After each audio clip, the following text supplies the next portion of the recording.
नागपूरमधील हिंसाचार पूर्वनियोजित, देवेंद्र फडणवीस यांचा सभागृहामध्ये दावा.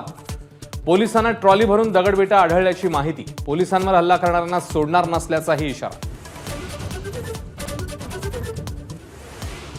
नागपुरातल्या राड्यानंतर सर्वपक्षीय नेत्यांचं एकमेकांकडे बोट. अबू आझमी यांनी पहिली सुरुवात केली. सत्ताधाऱ्यांचा हल्ला बोल तर नितेश राणेंसारख्या वादग्रस्त वक्तव्यांमुळे ठिणगी पडली, विरोधकांचा आरोप.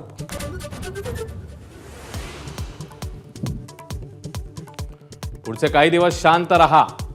मुख्यमंत्री देवेंद्र फडणवीस यांची नितेश राणेंना दालनात बोलावून तंबी. तर आपण मुख्यमंत्र्यांच्या लाडक्या मंत्र्यांपैकी एक म्हणत नितेश राणेंनी केला इन्कार.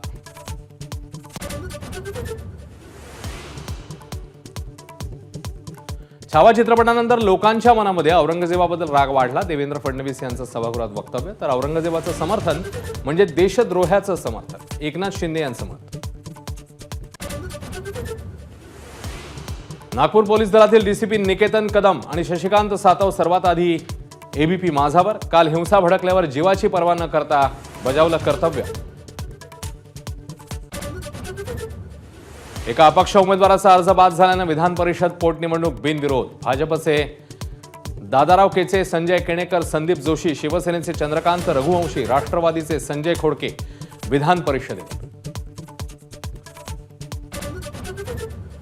मंत्री माणिकराव कोकाटे यांना हायकोर्टाचा तुर्तास दिलासा. सत्र न्यायालयाने शिक्षेला दिलेली स्थगिती उठवण्यास नकार.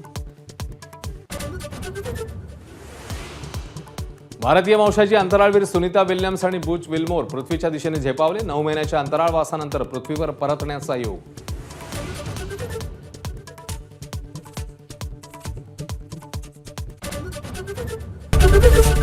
एबीपी माझा, उघडा डोळे बघा नीट.